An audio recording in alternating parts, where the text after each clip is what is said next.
Cockroach Janata party చేసిన ప్రొటెస్ట్లని ఆదర్శవంతంగా తీసుకొని ఈరోజు జగన్మోహన్ రెడ్డి కూడా ప్రొటెస్టులు చేసే కార్యక్రమానికి ఒడిగడుతుంది. దానికి సంబంధించిన విషయం మీదనే నారా లోకేష్ నిన్న కర్నూలులో మాట్లాడిండు. ఆ వార్తను చూద్దాం. జగన్ కు క్రెడిట్ చోరీ డిసార్డర్ ఉందన్న నారా లోకేష్. మెగా డిఎస్సిపై చర్చకు రావాలని వైఎస్ జగన్ కు మంత్రి లోకేష్ సవాల్. ఇక్కడ మెగా డిఎస్సి ద్వారా మొదటి సంవత్సరంలోనే అధికారంలోకి వచ్చిన కేవలం 5 నెలల్లో మెగా డిఎస్సి నిర్వహించి 16,347 పోస్టులను భర్తీ చేసిన ఘనత ఆంధ్రప్రదేశ్లో ఎన్డీఏ సర్కార్ది. ఆ మెగా డిఎస్సికి అడ్డం పడుతూ 150 రోజులలో 250 సార్లు కేసు ఫైల్ చేయించిన జగన్మోహన్ రెడ్డి అయినా కూడా మెగా డిఎస్సి ఆగలే. ఆ మెగా డిఎస్సిని పూర్తి చేసి ఆ పోస్టులను కూడా భర్తీ చేశారు. ఈరోజు జగన్మోహన్ రెడ్డి ఏమంటాడు? మెగా డిఎస్సిలో అవకతవకలు జరిగినాయి కాబట్టి ఆ పోస్టులను రద్దు చేయాలంటాడు. ఇక ఇంతకు మించిన హాస్యాస్పదం ఏమైనా ఉందా? అది ఎప్పుడో 2025 జూన్ జూలైలో జరిగితే 2026 జూన్ జూలైలో గుర్తుకొస్తుంది జగన్మోహన్ రెడ్డికి. మరి ఇక తెలివుందా, దిమాకుందా జగన్మోహన్ రెడ్డికి? ఒకసారి ఆంధ్ర ప్రజలు ఆలోచించాలి. టీడీపీ హయాంలో ఫ్యాక్టరీలు, వైసీపీ హయాంలో ఫ్యాక్షన్ వచ్చాయని ఆరోపణ. ఇక్కడ ఈ విషయం ఉద్దేశించి ఏంటిదనంటే, టీడీపీ హయాంలో ఫ్యాక్టరీలు ఈరోజు ఐటీ హబ్స్ అయినా, నెక్స్ట్ క్వాంటమ్ వ్యాలీ అయినా, హార్టికల్చర్ హబ్స్ అయినా, ఫుడ్ ప్రాసెసింగ్ యూనిట్స్ అయినా, విశాఖపట్నంలో ఐటీకి సంబంధించిన కంపెనీస్ అయినా, Google, Amazon, data centres, different kind of IT companies ఈరోజు ఆంధ్రప్రదేశ్కి వస్తున్నాయి. అత్యంత వేగంగా అభివృద్ధి చెందుతున్న రాష్ట్రం ఆంధ్రప్రదేశ్ ఈరోజు దేశంలో. ఫ్యాక్టరీలు తీసుకొచ్చి ఉపాధి అవకాశాలు కల్పిస్తున్నారు ఎన్డీఏ సర్కార్. అక్కడ మెగా డిఎస్సి ద్వారా 16,347 పోస్టులను భర్తీ చేశారు. ప్రైవేట్ సెక్టార్లో ఈ రానున్న 5 సంవత్సరాలల్లో 20 లక్షల ఉద్యోగాలను కల్పిస్తే సుమారు 1 కోటి మంది ప్రజలకి అంటే 20 లక్షల కుటుంబాలకి న్యాయం జరుగుతుందని ఈరోజు ఎన్డీఏ సర్కార్ ఆలోచిస్తుంటే కాళ్ళడ్డం పెట్టిన ప్రయత్నం ఈరోజు జగన్మోహన్ రెడ్డి చేస్తుంది. వైసీపీ హయాంలో ఫ్యాక్షన్ వచ్చాయనే ఆరోపణ. అసలు జగన్మోహన్ రెడ్డి అసలు ఫ్యాక్షన్కి ప్రతీక కదా.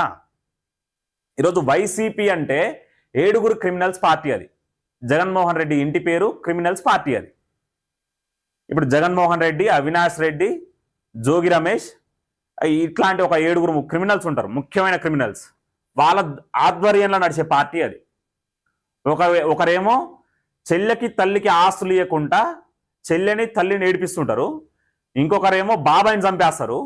జోగి రమేష్ లాంటి వాడేమో కోడల్ని సంపాలని ప్రయత్నిస్తుంటాడు. Criminals party YCP party. రాష్ట్రం గాడిలో పడాలంటే కూటమి మరో 3 సార్లు గెలవాలని వ్యాఖ్య. ఇప్పుడు అభివృద్ధి చెందాలంటే ఎక్కువ టైం పడుతుంది. చేసిన అభివృద్ధిని నాశనం చేయాలంటే చాలా కొద్దిసేపు పని. ఇల్లు కట్టాలంటే ఒక 2-3 సంవత్సరాలు పడుతూ ఉంటుంది. ఇల్లు కూల్చాలంటే ఏముందంటే 2 బాంబులు వేస్తే కథ. సో అట్లా ఉంటుంది అన్నమాట. జగన్మోహన్ రెడ్డి ఆ బాంబులు వేసే బాపతి.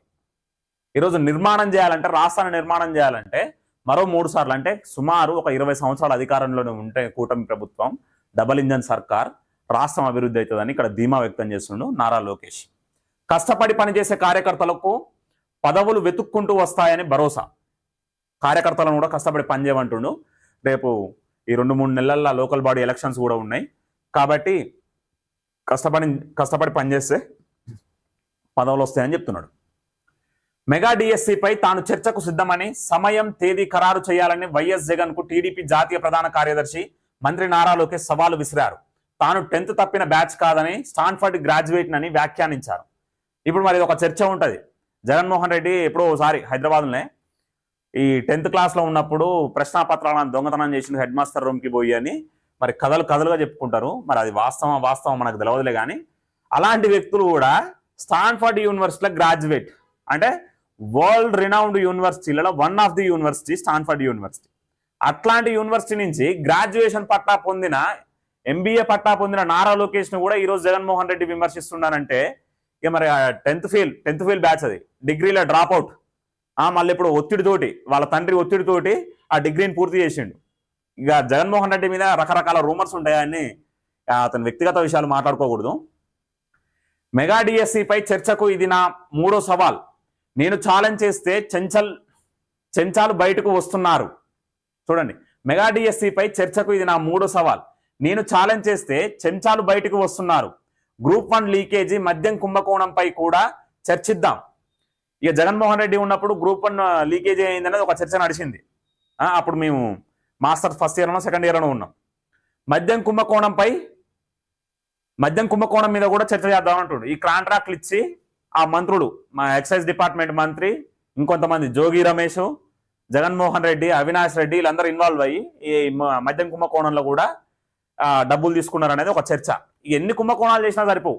వాళ్ళ తండ్రిని అడ్డం పెట్టుకొని, వాళ్ళ తండ్రి అధికారాన్ని అడ్డం పెట్టుకొని ఆ 2004 నుంచి 2009 వరకు ఇష్టం వచ్చినట్టు ఆస్తులు సంపాదించిండు. అందుకే ఆ 16 కేసులు, సిబిఐ కేసులు, ఈడీ కేసులు, 16 నెలలు జైల్లో ఉండి వచ్చిండు. అయినా కూడా బుద్ధి రాకుండా ఇక మద్యం కుంభకోణం కూడా చేసే దానికి సమర్థించే పనిని ఈరోజు జగన్మోహన్ రెడ్డి చేసిండని నారా లోకేష్ గారు అంటారు. బాబాయ్ హత్య కేసులో సిబిఐ విచారణకు స్టే ఎందుకు తెచ్చుకున్నారు? ఇప్పుడు మీరు అంత శుద్ధపూసలు అయితే స్టే తెచ్చుకోకూడదు కదా. మరి స్టే తెచ్చుకున్నాడు, దాని అర్థమైంది తప్పు చేసిరని. ఆ బెయిల్ మీద బయట బతికే బ్యాచ్ ఇది. ఎన్ని రోజులున్నా ఆ బెయిల్ మీద బయట బతకాల్సిందే. 150 రోజుల్లో 250 కేసులు ఎదుర్కొని 16,000 టీచర్ పోస్టులు భర్తీ చేశామని, ఇప్పుడు ఆ నియామకాలను రద్దు చేయాలని వైసీపీ నేతలు కోర్టులో పిటిషన్ వేశారని ఆరోపించారు. ఈ ఉద్యోగాలు, యువకులకి విద్యార్థులకి ఉద్యోగాలు కల్పించాలన్నా కూడా కేసులు ఇస్తున్నారంటే హైకోర్టులల్లా. మరి వైసీపీ పాలన ఎట్లా ఉంది? వైసీపీ విధి విధానాలు ఏంటి? క్రిమినల్స్కి ఏం తెలుసండి? క్రిమినల్స్కి తెలిసేది ఏంటి? బాంబులు చుట్టడం, బాంబులు వేయడం, కత్తులు దుయ్యడం. కష్టపడి చదువుకుంటే తెలుస్తుంది బతుకు విలువేంది, ఉద్యోగం విలువేంది, లైఫ్ ఎంత బ్యూటిఫుల్గా ఉంటుంది ఉద్యోగం ఉంటే. ఇవన్నీ అప్పుడు తెలుస్తాయి.